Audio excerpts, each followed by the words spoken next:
Vou estar fazendo uma resenha aqui a respeito aqui do lançamento aqui do curso online, né, do Caio Fábio.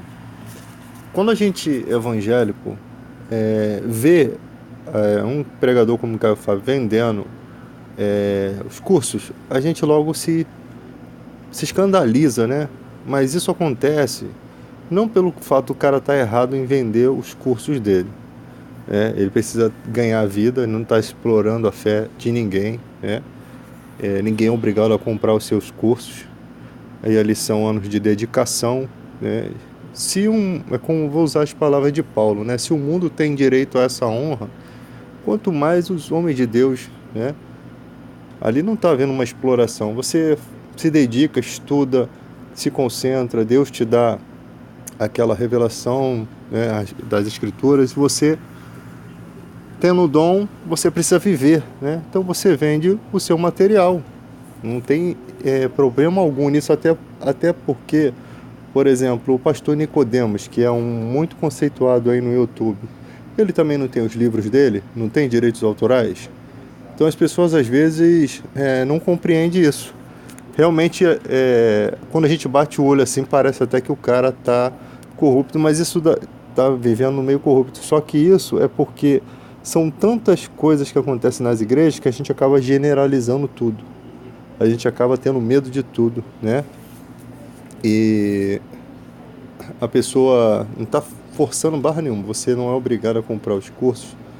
Eu não estou falando isso ganhando nada em troca também, porque tem gente que quando você vai defender uma situação dessa, a pessoa pensa que você está ganhando alguma coisa, né?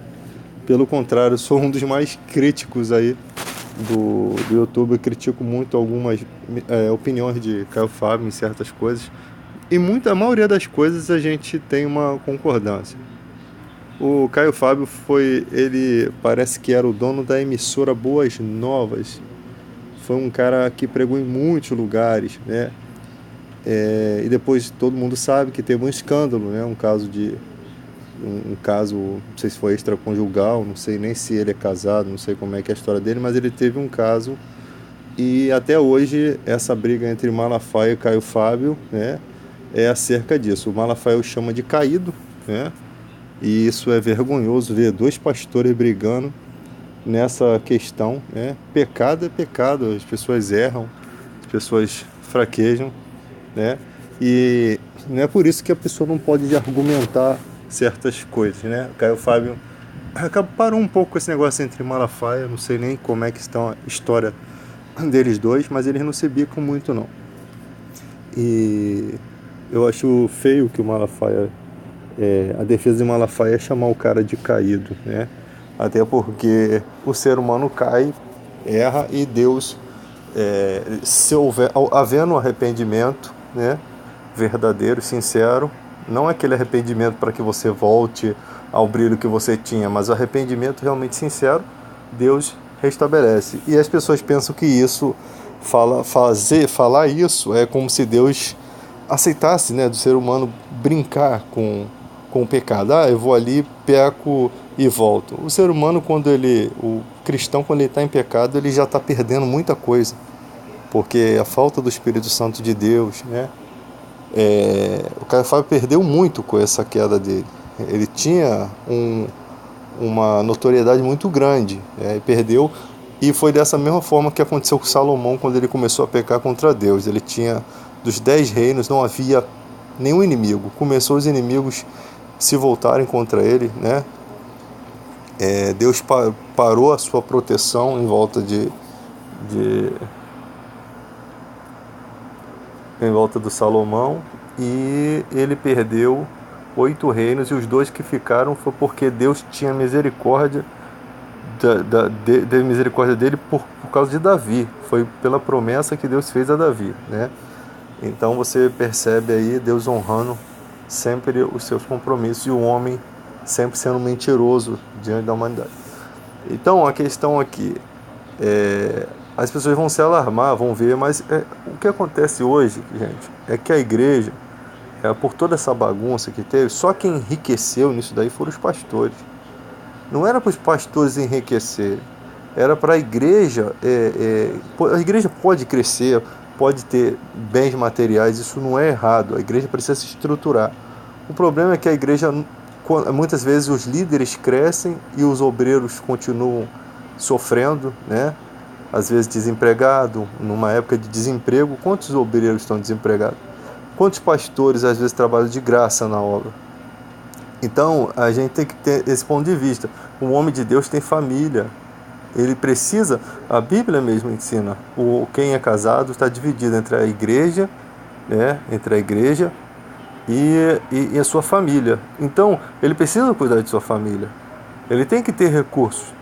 Ele tem que ter recursos para cuidar de sua família. Ele trabalhando fora já está dividido com os cuidados da família. Ele trabalhando fora vai estar dividido com o seu trabalho. Não vai ter exclusividade. Você percebe que no livro de Malaquias, quando Deus diz que o homem está roubando a Deus por não devolver os dízimos, a princípio Deus queria e ainda quer que os homens vivam da obra de Deus. Aqueles dízimos eles eram para manutenção dos sacerdotes que tinham família e também ajudavam os órfãos e as viúvas. E o dízimo, por estar na lei, quando os não dizimistas deixaram de entregar o dízimo, estavam descumprindo a lei, né? Por isso que Jesus disse: dá a César o que é de César e a Deus o que é de Deus, porque o dízimo estava na lei. Então eles estavam deixando de lado as obrigações com Deus, e por isso Deus não podia cuidar do seu povo, né? Lógico que Deus pode fazer tudo, mas ele queria que o homem fizesse dessa forma, devolvesse a parte. Isso é um ato de amor, um ato de compromisso. Essa é a maneira de Deus fazer as coisas, de manter também o homem com compromisso. O cara que está no pecado não vai ter compromisso com dízimo, com nada disso. Ele não vai ter nem compromisso com Deus, quanto mais com essas coisas. Então, era uma maneira de Deus ajudar o seu povo, ajudar os órfãos, as viúvas, e usando a beneficência do próprio ser humano e também as coisas, os recursos que é Ele que dá, é Deus que dá. Entendeu? Então ali em Malaquias diz, então a vontade de Deus é que a igreja cresça, se desenvolva, os obreiros tenham o seu salário, os pastores tenham o seu salário, um salário digno que dê para sobreviver, né? Não precisa ser uma coisa exagerada, né? E que também se compartilhe esses recursos com as pessoas desfavorecidas. Essa é a mensagem que nós temos da Bíblia. O que acontece hoje é que você vê os caras enriquecem, compram emissora de televisão, aí tudo que o pastor tem pertence à igreja, né? Se o pastor cair, ele perde tudo. Aí tem outros aí que, você vai para os Estados Unidos, você tem que fazer, se você quiser ir para os Estados Unidos, faz vasectomia que vai ser melhor. Por quê? O cara fazendo vasectomia, ele não precisa ter filho, ele não precisa... O cara mandou o missionário lá para os Estados Unidos, aí chega lá, a mulher dele engravida, é outra nacionalidade, às vezes a pessoa vai na esperteza também, tem isso, mas a igreja não quer ter esse prejuízo, isso é errado. Pensar dessa forma é errado. Eu vou fazer vasectomia, quer dizer, eu vou deixar de ter filhos por dinheiro, por sucesso, porque eu quero ir para os Estados Unidos, morar nos Estados Unidos. Não vai com aquela intenção, não foi... Primeiro, para você ser um missionário, você tem que ser chamado por Deus. Paulo era um missionário, ele foi comissionado por Deus. Os profetas receberam a revelação para que se separasse Paulo e Barnabé, se não me engano. E eles jejuaram e eles o consagraram e os enviaram. É totalmente diferente, né?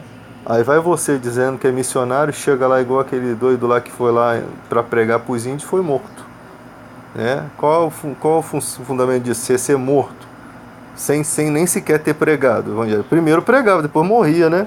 Nem sequer teve a chance de pregar. Se fosse Deus enviando lá, ele já deixaria bem nítido. Você pode perceber que Pedro, Paulo já sabiam que estavam sendo entregues para a morte. Ou seja, a conexão de Deus com eles já mostrava em que momento da vida eles estavam para ir embora.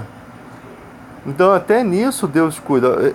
As pessoas não leem a Bíblia, elas leem pequenos pedaços da Bíblia e ficam atirando isso para todos os lados. E nós não podemos pregar o Evangelho como quem esmurra o vento, como diz a própria Escritura. Nós temos que analisar as Escrituras, o que realmente ela quer dizer, para que a gente não fique igual doido aí pregando como louco. Essa loucura mostra que você não tem habilidade, você não tem capacidade bíblica. Não quer dizer que você não é uma pessoa de Deus, não quer dizer que você não é um cristão, mas você precisa desenvolver essa habilidade, você precisa entender que você precisa conhecer aquilo que você crê, a fé que você crê, e a fé vem por ouvir a pregação. Eu ouço as pregações, tem o Nicodemos aí que prega, tem o Caio Fábio, tem muitos pregadores bons, tem o Paul Asher, Joyce Maia, quer dizer, eu me cerco de pessoas que eu sei que tem um verdadeiro evangelho, né? Eu me cerco de pessoas que eu sei que tem realmente um bom conhecimento. E quem você cerca? De quem você se cerca? Aí você vai ouvir Bispo Macedo, tu vai se arrebentar, porque é uma teologia da prosperidade que a igreja, todas as igrejas criticam. Não que o Bispo Macedo tudo que fale é errado. Se você lê o jornalzinho da Universal, tem muita coisa boa de se ler. Mas os fariseus hipócritas também sabiam pregar o evangelho, porque, no caso, o judaísmo, o próprio Jesus disse, aí estão os fariseus, fazem tudo quanto eles dizem, mas não sejais como eles, porque eles falam e não fazem. Os fariseus, eles tinham conhecimento das escrituras, eles tinham um bom conhecimento das escrituras, né? E quando eles não sabiam uma coisa, eles inventavam a coisa. Lembra lá da questão do cego, quando os próprios discípulos perguntaram, Senhor, quem pecou? Foi ele ou os pais deles? Aí Jesus endireitou aquilo ali. Nem ele, nem os pais dele. Jesus diz, nunca mais dirá esse provérbio. Os pais comeram uvas verdes e os filhos embotaram os dentes, né? Os lábios, sei lá como é que é esse provérbio. É mais ou menos isso daí, como quem diz assim, o pai pecou e o pecado caiu sobre o filho. Tipo uma questão hereditária. Seria Deus injusto se isso fosse verdade, né? Já existem coisas que o filho paga pelos pais, por exemplo, os pais contaminados com vírus HIV. Quando, às vezes você é contaminado com vírus HIV sem ter relação nenhuma, né? Por meio de transfusão, essas coisas. Mas o pai comete um erro lá no passado, aí em caso de adultério, aí pega AIDS, passa AIDS para a mulher e a criança nasce com vírus HIV. Hoje em dia tem mais maneiras de prevenir, mas às vezes acontece de nascer. Quer dizer, o filho acaba pagando pelo erro dos pais, mas não é a questão do pecado, né? Não é a questão do pecado. O pai pecou e o filho vai nascer amaldiçoado. Não, não é dessa forma, né? O pecado passava para os filhos. O cara nasceu cego de nascença porque os pais pecaram. E esse daí, quando os fariseus encontravam eles, chamavam eles de filho do diabo. Tinha uma certa falta de afeto. Por quê? Porque eles acabaram acreditando nas próprias mentiras que eles deduziram. O ser humano é assim, quando ele não sabe a verdade, ele deduz alguma coisa e ele traduz aquilo como se fosse uma verdade. Ele fica vivendo de uma teoria que ele mesmo criou. E o evangelho, ele quebra todas as teorias. Uma coisa que está acontecendo na internet hoje, e vocês têm que tomar cuidado com seus filhos, é questão de rituais, né? As crianças não conhecendo o evangelho, e você vê um monte de jovem querendo ganhar dinheiro com a internet, aí encontra um cara que supostamente diz ver espírito, vê essas coisas, tudo uma besteirada só, né? Quem é evangelho, quem tem a palavra de Deus, sabe que é tudo uma bobeirada só. Aí seus filhos vão por esse caminho, daqui a pouco está tudo perturbado, não consegue dormir, né? Por quê? Porque aí começa a criar uma fé negativa de que tudo que se move, todo barulho já pensa que é um fantasma, né? Já pensa que é alguma coisa. E esse pânico é tudo que o diabo precisa para entrar no coração do teu filho. Ele não tem maturidade de fé, ele não tem a confiança no evangelho, ele não sabe as coisas espirituais. Ele não conhece, isso é perigoso, tá? E os pais precisam observar isso, conversar com os seus filhos. Que fantasma é esse que só aparece de noite, né? Aí qualquer barulho que o filho ouve, quer dizer, começa a ter uma síndrome do pânico, um desespero, né? A criança daqui a pouco está perturbada. Em cada pessoa, em cada família, isso por ser cada estrutura diferente, pode causar muitos transtornos psicológicos, né? E até pesadelos, e num desse pesadelo a criança nasce, ou a criança acorda e pula de um apartamento, ou esfaqueia alguém. Pode acontecer várias coisas, que o mal ele vem roubar, matar e destruir. Ele rouba o sossego, rouba a tranquilidade, rouba a sua saúde, ele tem esse objetivo, né? Então, galera, é sempre bom essa conversa reta, esse papo reto que nós temos que ter, sem hipocrisia, conversar a respeito. As pessoas vão criticar aqui a questão do Caio Fábio. Eu também fiquei, achei esquisito, mas a gente tem que parar e analisar, né? A gente tem que parar e pensar. Ele não está explorando a sua fé, ele não está te obrigando a comprar isso aí, entende?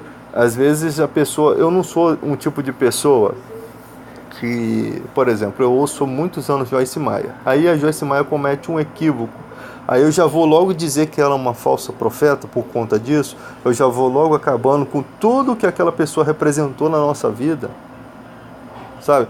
Eu acho que é preciso muito mais para ser um falso profeta. Eu acho que é preciso muita coisa. É preciso realmente se voltar contra o Evangelho ou pregar uma heresia absurda, né? Quando o Caio Fábio pregou que a Bíblia não diz que os demônios, né, são anjos decaídos, eu fui contra a pregação dele. Não disse que ele era um falso profeta por conta disso. Eu fui contra, porque a Bíblia diz que Satanás é o pai da mentira. Então toda mentira começa em Satanás. O diabo é o pai da mentira. Então tudo provém dele. E ele é um anjo caído, né? Pela revelação, toda mentira provém dele. O que se entende, o que se percebe, 1/3 dos anjos do céu realmente seguiram nessa batalha. Não sabemos como é que foi. E não existe outra resposta, porque a Bíblia não narra outros seres espirituais. A Bíblia diz que após a morte segue-se o juízo, ou seja, não existe espírito e pessoas ruins habitando por aí, né? Após a morte segue-se o julgamento. Não tem, seria muito confuso você ter essa conexão com o mundo sobrenatural. Até porque ia causar tormento, né? Você saber que um parente teu foi para o inferno, ou algumas pessoas acreditam no purgatório, né? Engraçado que sempre nessas histórias o morto acaba bem, né? Ah, ele estava no inferno, agora está no purgatório e já está indo para o céu. É tudo que as pessoas precisam ouvir, né? Querem ouvir. Mas essa não é a verdade do Evangelho. Após a morte segue-se o julgamento das coisas que você praticou aqui nessa vida. E, você não pode achar que um cara que esquarteja, que faz tudo isso daí, que você vê toda essa barbaridade, e sem ter nenhuma loucura em sua mente, sem ter nenhum distúrbio mental, que Deus não vai julgar um cara débil mental como sendo um cara saudável, até porque ele é o justo juiz, e nem na terra um justo juiz faria isso, né? Você vê que tem teste de insanidade mental aí. Mas um cara que faz por crueldade, a crueldade tamanha que chega a um ponto que o diabo consegue tomar conta daquela pessoa, da mentalidade dela. Ali o mal já passa a governar, mas ela teve um princípio, ela deu essa oportunidade. Foi como Caim deu a legalidade para o mal entrar em seu coração. Deus foi lá e conversou com Caim. Caim, o seu desejo será contra ti, mas cabe a ti dominar. O que ele fez? Não quis dominar o desejo. Deus ainda manteve ele vivo, né? Deus ainda deu uma esperança de vida. Deus ainda manteve ele vivo. Se Deus deixa ele morrer e acaba com a vida dele ali, ele com certeza não teria mais lugar para ser, não teria um lugar no céu, né? E ali Deus ainda dá uma oportunidade, até porque o Abel morre. Aí a pessoa fala, mas injustiça, mas o Abel está diante de Deus, entendeu? Para morrer com Deus é lucro, entende? As pessoas não compreendem isso. Por exemplo, Moisés não entrou na terra prometida e por isso ele foi jogado no inferno? Não, ele não entrou, o nome dele não foi honrado aqui na terra como sendo aquele que levou o povo à terra prometida como Deus queria que fosse. Mas ele foi um homem importante e Deus não deixa de honrar a sua importância, né? Ele foi um homem importante. Na era que nós estamos vivendo, a coisa é mais grave. Por quê? Porque tudo que se faz aqui se traz uma gravidade ao Espírito Santo de Deus, né? É o Espírito Santo de Deus. Então nós temos a obrigação de viver em santidade, primeiro porque temos alguém que intercede por nós e nos traz a força. Isso não existia no Antigo Testamento. Então nós temos alguém que zela pela nossa vida, alguém que zela por nós. É muito grave pecar agora porque Cristo já morreu por nós. Antes ele não tinha morrido. É muito grave, porque o sacrifício dele nos comprou de forma que nós não pertencemos mais a nós mesmos. O amor de Cristo nos constrange, julgando que se um morreu, logo todos morreram. Está escrito 2 Coríntios 5,15. E ele morreu por todos, para que os que vivem não vivam mais para si, mas para ele. Agora, como você vai compreender isso? Os seus pensamentos precisam ser levados cativo à obra de Deus. Não quer dizer que você vai ser um lunático na vida, que você vai abandonar tudo e a todos e tal. Porque dá vontade de abandonar todos, às vezes dá vontade, porque o mundo é uma encheção de saco mesmo, uma perturbação. Mas dá vontade mesmo de se isolar. Mas você precisa amar, você precisa transmitir o amor, você precisa... Não vai adiantar nada o evangelho. Se você for um monge, você não vai fazer diferença nenhuma. Você se isolar do mundo, né? Não, você tem que conviver. É árduo. Conviver com pessoas, às vezes, que não valem nada, né? Às vezes você vai ficar chateado, às vezes você vai enfrentá-las, às vezes você vai tomar atitude grosseira quando necessário, né? Lógico que o ódio e a contenda nunca é a obra de Deus, mas às vezes uma atitude tem que ser enérgica, né? Tipo, entra gente fazendo gracinha na igreja, tem que ser mais enérgico, não pode ser aquele cara pacato, não. Uma hora você é o pacato, o gato do He-Man, outra hora você é o gato guerreiro, né? Que se transforma e você tem que tomar uma postura, né? De macho, porque o outro é frouxo. Se você vê na história aí. Então, nós temos o Espírito Santo. Nós não entendemos nada de Espírito Santo, gente. Espírito Santo, o que nós entendemos é o que a Escritura diz. Mas é Ele que nos causa o arrependimento, é Ele que é o nosso ajudador, e nós percebemos que temos um ajudador, porque quando chegamos a um ponto em que a gente pensa assim, pô, caí, já estou caído, não vou me levantar. Aí do nada você se ergue, porque Ele está intercedendo por você. Essa é as respostas, é como o vento, você não vê, você sabe que tem alguém ali porque as Escrituras dizem e porque os fatos se confirmam na sua vida, né? Não é uma cooperação entre as primícias do Espírito Santo ali, as coisas que as Escrituras diz, é uma cooperação entre o que você crê na Escritura e a verdade vai sendo aplicada em sua vida, o que te dá a certeza da existência de Deus, né? A certeza da existência de Deus, é lógico, foi Ele mesmo que gerou em nossos corações, porque isso é uma profecia lá de Oséias, que Ele escreveria em nossos corações suas leis. O próprio Deus se revela ao nosso coração. O ser humano não consegue compreender a Deus sem essa revelação. Por isso Jesus disse, ninguém vem a mim se o Pai não trouxer, e ninguém vai ao Pai senão por mim. Ninguém vai a Jesus se o próprio Pai não dá essa revelação. Como é que eu posso crer num cara que foi morto há mais de 2000 anos atrás, que eu nunca vi, que eu sei que morreu na cruz? Deus fazer essa coisa acontecer. É Deus. A fé vem pelo ouvir a pregação do Evangelho. A mensagem do Evangelho nos conquista, por quê? Porque ela é pura. Ela é pura. Então, se você pensa em um Deus e tem uma visão de um Deus, com certeza você teria uma visão de um amigo. Você não gostaria de um amigo traíra, né? Você não gostaria de um amigo que fosse mentiroso. Lógico que você vai ter amigos que às vezes erram com você, que mente, mas ele não deixa de ser seu amigo. E Jesus não é um tipo de amigo que não mente, que não comete erros na sua vida. Simplesmente há muitas coisas que as pessoas, tipo assim, por que Deus permite isso, essas coisas e tal, e tal. Cara, tem coisas que não dá para explicar, nós temos que confiar no amor de Deus. Por que Deus permitiu que tivesse Adão e Adão comesse do fruto e Eva comesse? Cara, isso é coisa para Deus. Nós temos que confiar, o desafio é amar a Deus. E esse amor que nós temos é porque Ele nos amou primeiro. Nós sabemos que Deus é verdadeiro, que tudo que Deus fez, a consequência caiu sobre Jesus, né? Adão e Eva e tal, comeu do fruto, a consequência veio sobre Jesus. Deus sabia que ia acontecer? Lógico que sabia. Tudo está dentro do plano dele, e quem foi entronizado é Jesus Cristo, é o Rei dos Reis, Senhor dos Senhores, e daqui para frente nós não sabemos de mais nada. Nós vemos como num espelho turvo, né? Um espelho de antigamente que não era como o de hoje, você vê tudo nítido. É só uma bandeja de prata.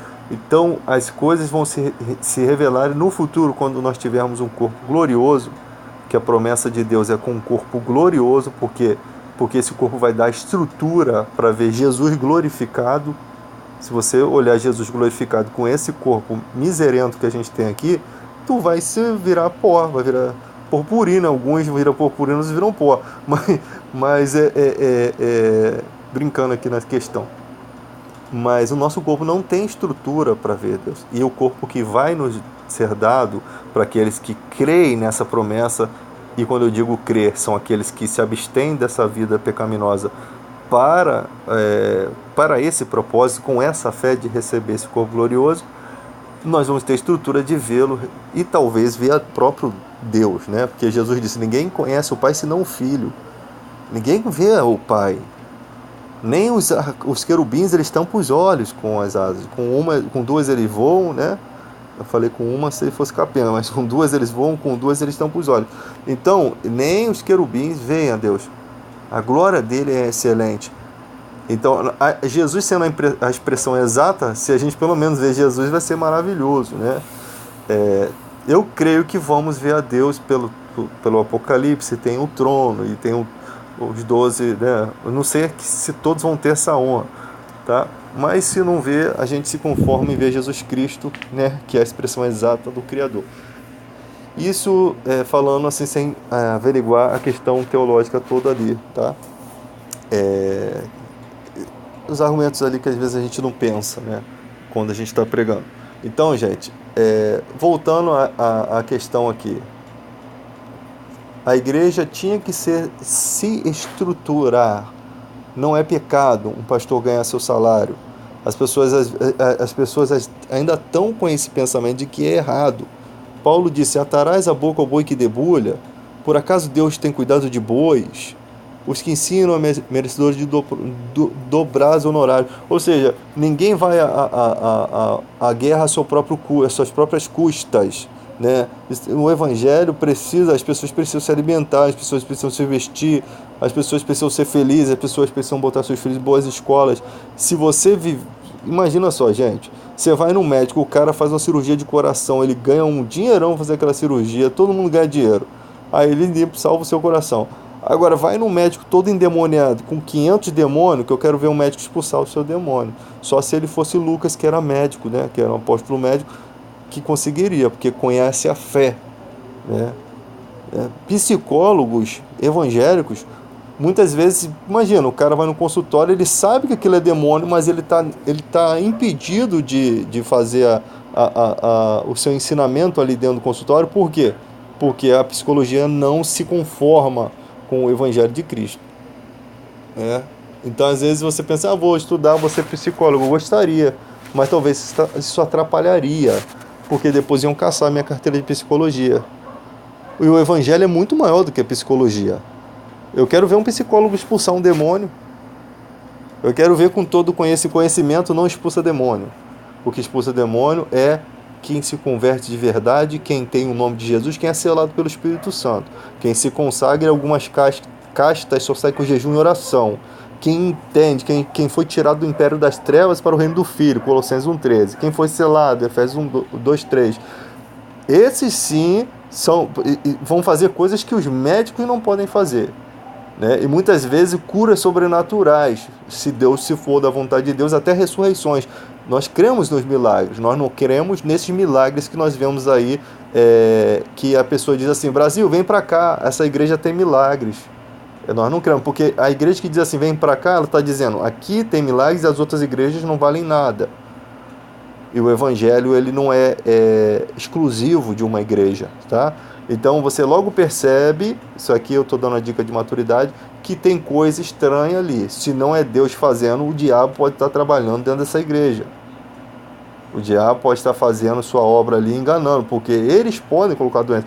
Lucas 13:11, a mulher encurvada de 18 anos, por conta de um espírito de enfermidade. Jesus disse, no versículo 16, não convinha soltar dessa prisão essa filha de Abraão, a qual Satanás há 18 anos mantinha presa?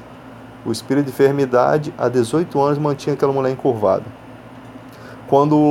Se vocês observarem minhas pregações, aí eu falava que essas curas de João de Deus não podiam vir de Deus porque apoia o espiritismo.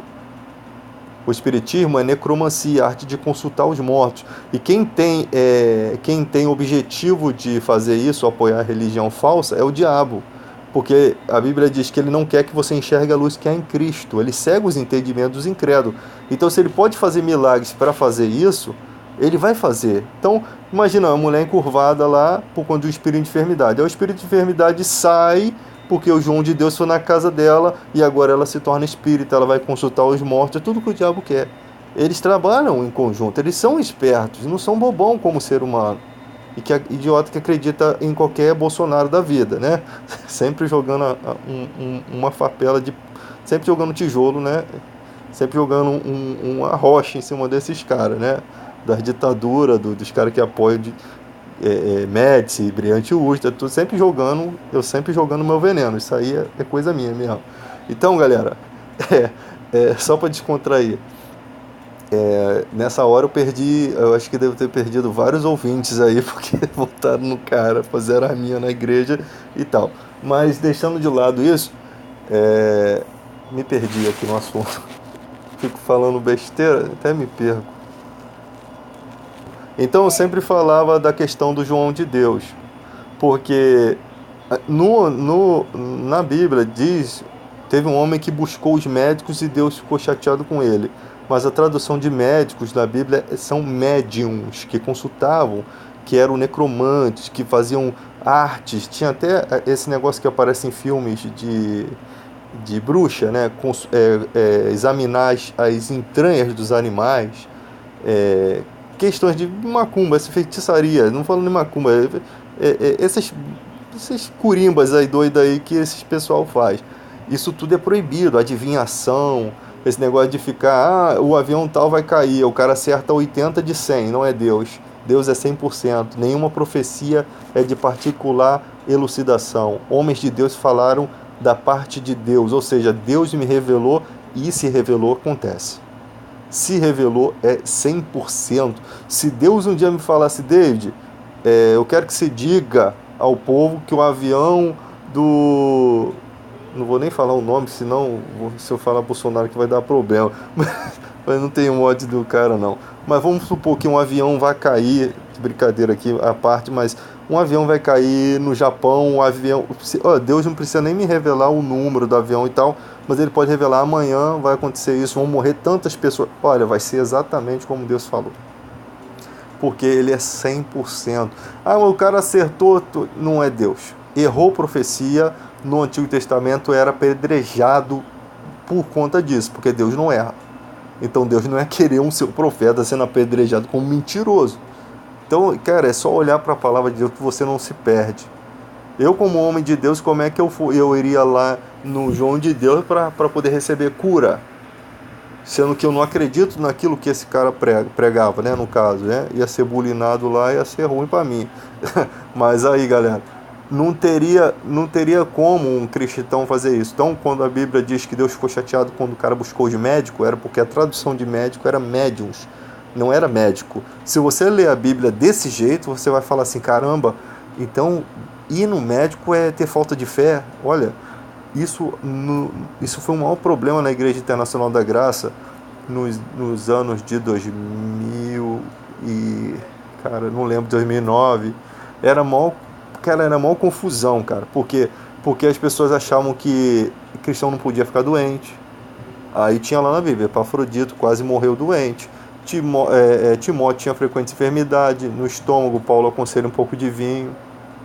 Como é que Paulo aconselha um pouco de vinho se o próprio lenço do Paulo curava as pessoas? Se o Paulo ressuscitou um homem que caiu no dia da pregação, que foi até tarde da noite, o cara caiu. Como que isso acontece? Porque a virtude do Espírito Santo estava no Paulo para curar. É lógico que Paulo tinha orado por Timóteo, mas ele estava deixando Timóteo entender que tem coisas na vida que você pode, que não é falta de fé. E a unção que estava sobre Paulo, de repente não estava sobre Timóteo. Entende? Olha aqui que Pedro fala, Senhor, nós amanhã vamos pregar e tal, que a sua mão coopere conosco com sinais e prodígios. Olha o Pedro falando, logo um homem que a própria sombra curava as pessoas pela fé colocavam os enfermos. Então é tudo a permissão de Deus. O que Deus quer fazer, a soberania de Deus é o que impera. Eu não posso dizer para o cadeirante, você vai levantar, eu não posso fazer essas reuniões bestas que a gente vê aí. Olha, traga os deficientes, traga que Deus vai fazer milagre. Deus está dando algum indício na minha vida de que está acontecendo milagre? Deus está dando... Porque o dia que Deus der indício, simplesmente você vai fazer assim na igreja, vai estar lá um cara cadeirante, pô, irmão, faz uma oração por mim, você vai orar em nome de Jesus, Senhor, que o Senhor venha abençoar, que o Senhor venha, o Senhor quer, que queres que te faça? Primeiro você pergunta, né? Às vezes o cadeirante nem quer levantar da cadeira para não perder a aposentadoria. Tem gente que é assim, não quer ficar curado para não perder, só para ver que tem gente desse nível, tá, gente? Aí o cara, você bota a mão sobre o enfermo, o que você quer que faça? Eu quero levantar. Pô, vamos orar nesse sentido, mas ó, Deus que é soberano. Em nome de Jesus, tal, aí aquele cara se levanta. Pô, nunca aconteceu um milagre desse, né? Aí acontece isso. Pera aí. Será que Deus, eu vou pensar o que? Será que Deus quer me usar em cura? Lógico. Tá acontecendo uma coisa extraordinária. Será que foi a fé do cara somente? Que ele que creu e a coisa aconteceu? Ou será que Deus queria tirar só aquele cadeirante da cadeira de roda? Olha, Deus é maravilhoso, Ele é muito bom. Querer fazer, Ele quer. Mas uma coisa é certa. Por que Jesus só curou um em um posto que tinha apenas um cara 38 anos enfermo, mas tinham vários doentes ali? Porque Jesus não quer ser conhecido como curandeiro. Ele não quer ser entendido, compreendido de outra forma. Ele quer ser compreendido como aquele que salva, que traz a vida eterna. Por quê? Porque o cadeirante pode se levantar da cadeira de roda e viver uma vida toda longe de Jesus, uma vida toda estragada, como ele também pode viver uma vida reta também. Aí não desliga a porcaria do telefone aqui, não deixa eu pregar. Aí tá uma barulheira aqui. Então, galera, ele pode viver uma vida reta diante de Deus, mas também pode viver uma vida perdida. Milagre não significa que a pessoa é transformada, não. Dos 10 leprosos, só um voltou, só 9. Os 9 foram embora. Rapidinho quiseram pegar o documento para ser restituído à sociedade. Rapidinho, nem se preocuparam com aqueles outros leprosos que ficaram. Que ficaram lá, a família deles leprosos. Não sei quantos anos esses caras estavam leprosos. Só um voltou para agradecer ao Senhor. E esse ainda era estrangeiro, ainda ia ter que atravessar uma nação para poder visitar a sua família. E ele não se desesperou, ele foi lá agradecer e talvez querer saber de Jesus, né? Por que daquilo, por que eles e por que não os outros? A tua fé. Aí ele chega lá para outras pessoas, como é que aconteceu? Lógico que ele vai falar distante dos outros leprosos que ficaram lá. Jesus falou que a minha fé me salvou. A minha fé me salvou. Ele vai explicar a história, ele mandou eu ir. Foi exatamente o que acontecia quando muitas pessoas tocavam na orla de Jesus e eram curados.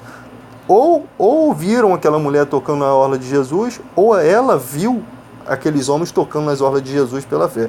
Não se sabe qual é o sentido da história, mas se sabe que alguém ousou em tocar nas vestimentas de Jesus e foi curado primeiro. Eu creio que que tenha sido ela, né? Aquela mulher do fluxo. Para não ficar sujeito ao culto, eu tive que revelar que é a mulher do fluxo, né, na Bíblia.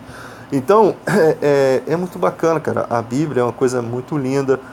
As crianças poderiam estar aprendendo isso. É tanta besteira, tanto livro chato, livro que só Código da Vinci, é livro só para ganhar dinheiro e não ensina nada de espiritual, não muda nada na sua vida, não muda o seu comportamento, não muda a sociedade, não muda a sua vida em relação ao pecado.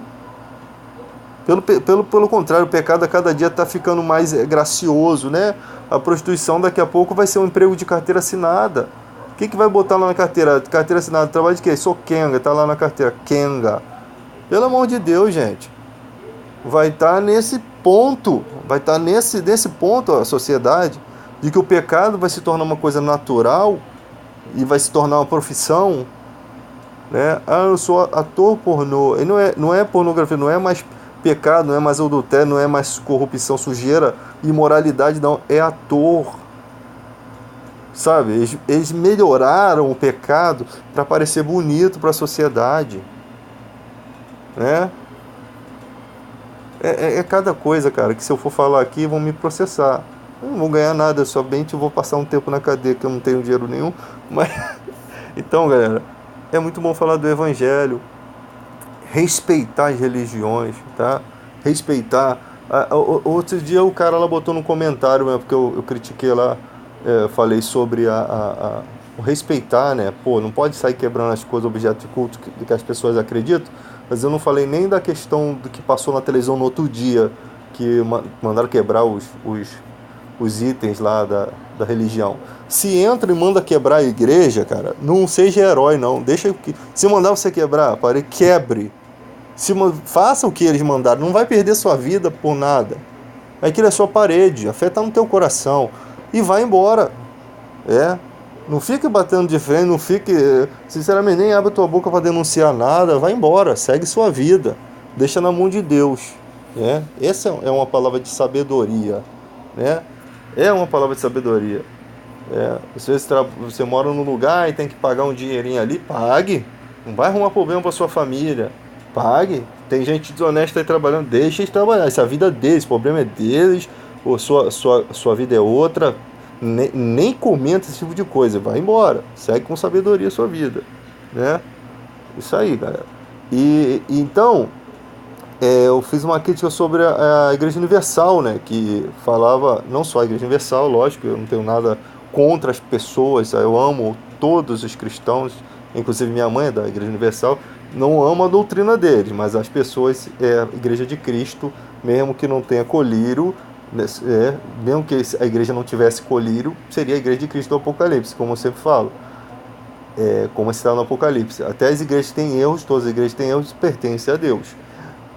Então, as pessoas ali, tem pessoas de fé, tem pessoas batalhadoras, tem pessoas, sabe, muito, em todo lugar, e tem pessoas corruptas, como em todo lugar. Mas a questão que eu falei é de você ir lá, desfazer trabalho de macumba, né? Tu vai lá e mexe nas coisas que não é a sua religião, isso não é ensinado no Evangelho. Aí o cara botou lá um comentário no meu canal, e eu sou um pouco ignorante às vezes, quando eu tô meio virado, né, de lua, a minha personalidade é desse jeito aqui que vocês estão vendo. Tem dia que eu mando todo mundo pro inferno, não quero saber de ninguém. Tem dia que eu tô bem, em paz. Tem dia que eu mando pro inferno e ainda tô bem, mas eu brinco. É coisa minha mesmo, de louco mesmo, por Cristo. Mas o cara falou, você vai ficar defendendo o pessoal ele falou uma coisa assim, meio preconceituosa. Eu falei, cara, por que não? Qual é o problema? Qual é o problema? A gente tem que respeitar. Se um dia eles fossem 90% da população, eles teriam que respeitar também a gente. Ia haver desrespeito? Iria também. Mas a gente também teria direito de exigir o respeito. Então, não é questão de defesa, gente. Eu não estou defendendo a religião deles. Até porque, cara, cada um segue o que quiser na vida. Se você quiser ser o que você quiser, o Evangelho não te proíbe de ser nada. Ele não é um convite, o Evangelho. As pessoas se enganam, ninguém é forçado. Às vezes a pessoa está lá de turbante dentro do supermercado, às vezes eu vejo, as pessoas ficam tudo olhando. Gente, deixe essas pessoas seguirem o que elas acham, o que elas acreditam. Quando o ser humano não tem a luz, elas buscam a luz da maneira dela. Não estou aqui justificando que estão certo ou estão errado. As pessoas buscam da maneira, né? Eu lembro, olha só, gente. Eu lembro que uma vez eu botei uma guia, aí eu falei, isso aqui vai me proteger. Eu cismei com aquilo. Eu era muito novo. Por que eu cismei com aquilo? Porque eu não tinha entendimento, sabe? E tem muitas coisas que não dá nem para que eu entendia de forma errada, que não dá nem para falar, que é tão vergonhoso que você não sabe, você faz as coisas e depois percebe a sua ignorância. Tu fala, caraca, como eu era ignorante. E o Evangelho me livrou de todas essas ignorâncias.